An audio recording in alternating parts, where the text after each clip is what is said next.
বিসমিল্লাহির রহমানির রহিম। আজকের এই অনুষ্ঠানটি আমাদের জন্য অত্যন্ত ভারাক্রান্ত একটি অনুষ্ঠান। আবার অন্যদিকে একটা আনন্দের অনুষ্ঠান। ভারাক্রান্ত বলছি এই জন্যে যে ফ্যাসিবাদে, নিষ্পেষণে, নির্যাতনে দীর্ঘ 15 বছর আমাদের অনেক পরিবার ধ্বংস হয়ে গেছে। আমাদের অনেক সন্তান তার পিতাকে হারিয়েছে। আমাদের অনেক স্ত্রী তার স্বামীকে হারিয়েছে।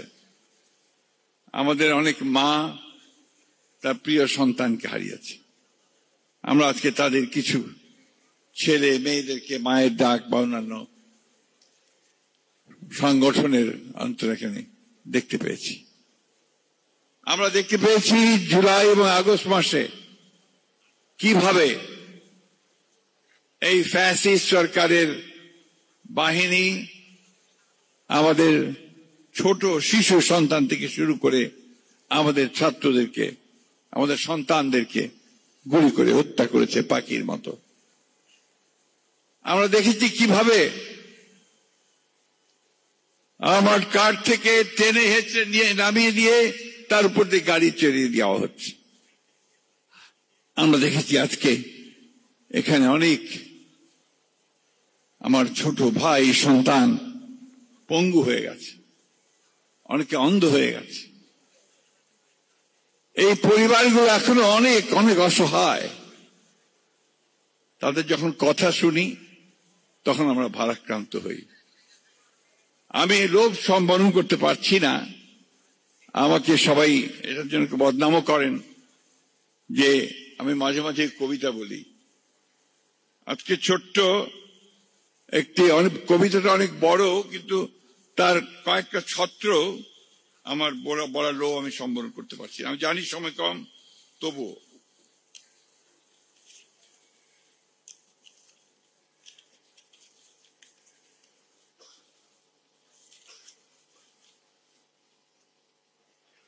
আবু সাইদ বুক পাতল বুলেট বিপরীতে, আসমানে তার নাম লেখালো অজয় ভঙ্গিতে। তখন দুপুর রেজিম জ্বালা, সারা দেশময় জানত না কেউ, রংপুরেতেই ছিল হিমালয়।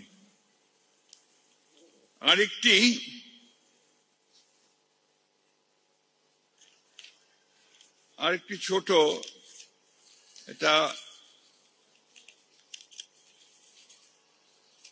যাই হোক, এটাতে বলা হচ্ছে যে আমার ছেলে তো অন্য কিছু চায়নি, একটা চাকরি চেয়েছিল, তুমি তাকে মারলে কেন?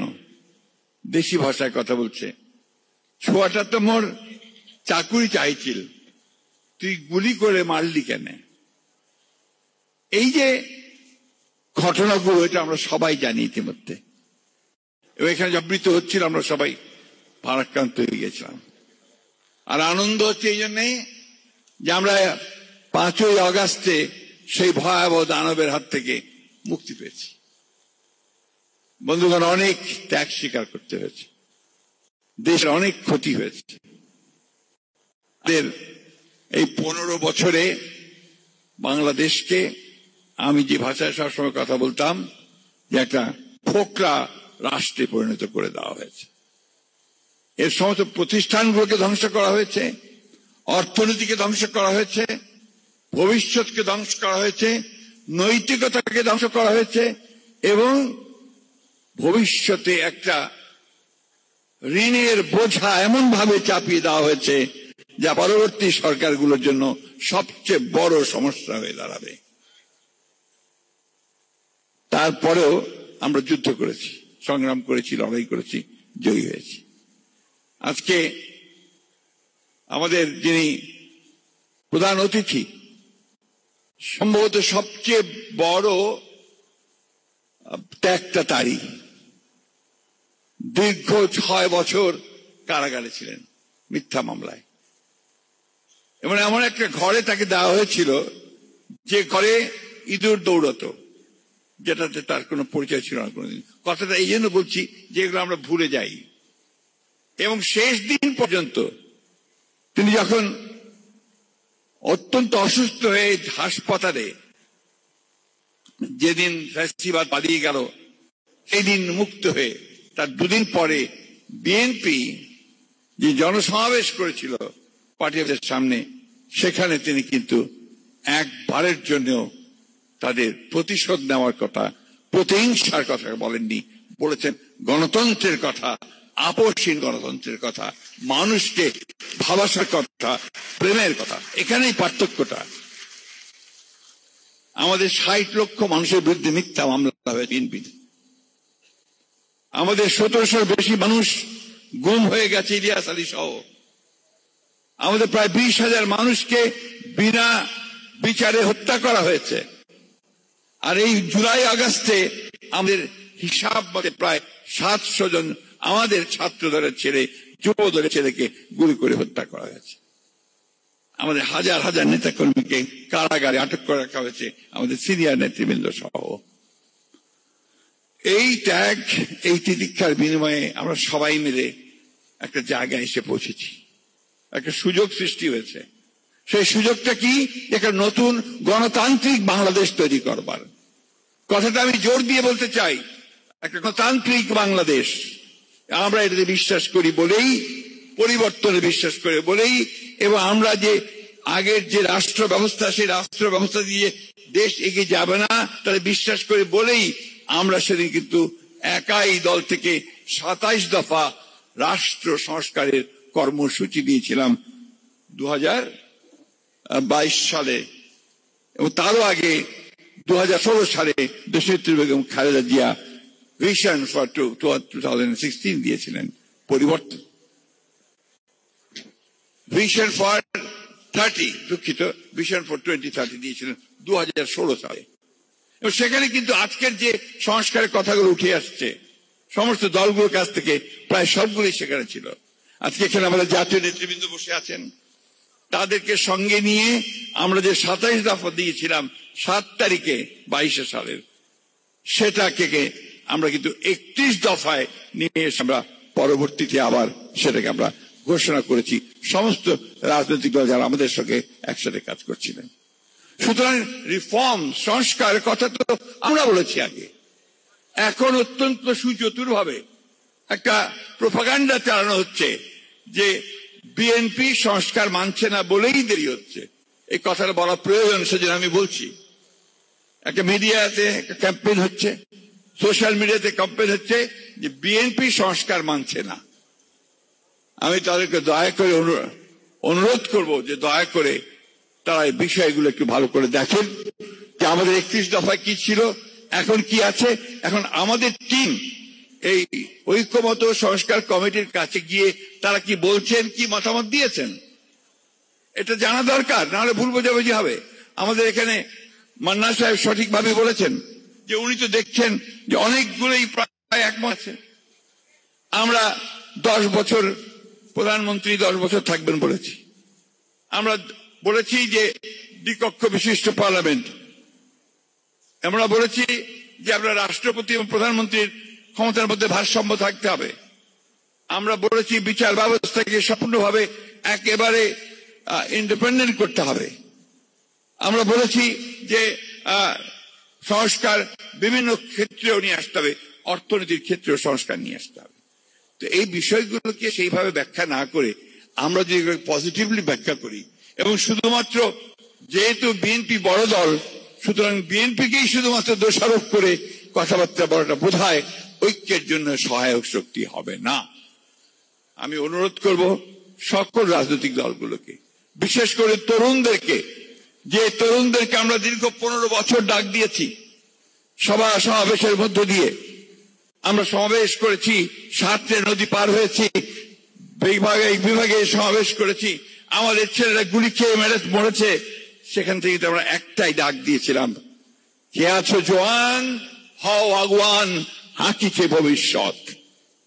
কারণ আমরা মনে করি যে শুধুমাত্র তরুণরাই পারে, যুবকরাই পারে একটা পরিবর্তন আনতে। সেই পরিবর্তন তারা এনেছে, সেই জন্য আমরা তাদেরকে আন্তরিকভাবে ধন্যবাদ, কৃতজ্ঞতা জানাচ্ছি। আমরা বিএনপি অত্যন্ত সজাগ, চ্যালেঞ্জগুলো মোকাবেলার ব্যাপারে খুব সজাগ। সাকি বলেছে যে অনেক বড় বড় চ্যালেঞ্জ মোকাবেলা করবো বলেই তো আগেই সংস্কারের প্রস্তাব দিয়েছি। চ্যালেঞ্জ মোকাবেলা করবো বলেই তো জনগণের কাছে চলে গেছি স্বদেশ নিয়ে। চ্যালেঞ্জ মনে করবো বলেই তো নদী সাঁতরে পার হয়ে সমাবেশ করি সরকারের পতন চেয়েছি, বুকে রক্ত ঢেলে দিয়েছি। যেদিন মিরপুরের একজন লেজ ওয়ার্কার মকবুলকে গুলি করে হত্যা করা হয় আমার অফিসের সামনে, আমি যখন তাকে মর্গে দেখতে যাই তখন দেখি যে তার স্ত্রীর পরনে একটা শুধুমাত্র ছেঁড়া শাড়ি। আমাদেরও অসংখ্য লোক মারা গেছে, জামাতে ইসলামের অসংখ্য মারা গেছে, অন্যান্য রাজনৈতিক দলের অনেকেই মারা গেছে। সুতরাং ঐক্যের প্রশ্নে আমাদের কোনো আপোষ নেই, আর গণতন্ত্রের প্রশ্নে আমাদের কোনো আপোষ নেই। আমরা খুব পরিষ্কার করে বলতে চাই, বিএনপি আমরা একটা লিবারেল ডেমোক্রেটিক পার্টি। এই লিবারেল ডেমোক্রেটিক পার্টির আমরা গণতন্ত্রের মধ্য দিয়েই, নির্বাচনের মধ্য দিয়ে পরিবর্তনটা চাই, এবং সেই পরিবর্তনটা পার্লামেন্টের মধ্যেই চাই। আমি অনুরোধ করব সকলকে এই বিষয়গুলো ইতিবাচকভাবে দেখবেন। আর যে জুলাই সনদের কথা উঠেছে, জুলাই সনদের প্রস্তাব তো আমরা অনেক আগেই দিয়ে দিয়েছি সরকারকে। এখন সরকারের দায়িত্ব এটাকে চূড়ান্ত করার। সরকারের দায়িত্ব এই বিষয়গুলোকে সামনে নিয়ে আসা। সরকারের দায়িত্ব যে আমরা ঐক্য মতের সরকার কোন জায়গায় একমত হচ্ছি না, কোন জায়গায় একমত হচ্ছি সেটা বলুক। আমরা গণতান্ত্রিক বাংলাদেশ দেখতে চাই, আমরা এই তরুণদের ভবিষ্যৎ দেখতে চাই, আমরা এই তরুণদেরকে কর্মসংস্থান করতে চাই, অর্থনীতির বিকাশ ঘটাতে চাই, কৃষক শ্রমিকের উন্নতি করতে চাই, আমরা মহিলাদের ক্ষমতায়ন চাই। এই বিষয়গুলোকে আমরা একখানে আনতে চাই। আমরা ধর্মীয় স্বাধীনতা চাই। আমরা অবশ্যই আমাদের স্বাধীনতা, সার্বভৌমত্ব, এই প্রশ্নে আমরা কখনো আপোষ করিনি, কোনোদিন করব না। আমাদের দেশনেত্রী বেগম খালেদা জিয়া আমাদেরকে সেই পথে শিখিয়েছেন। আমাদের নেতা প্রেসিডেন্ট তারেক জিয়াউর রহমান সাহেব আমাকে সেই পথ দেখিয়েছেন।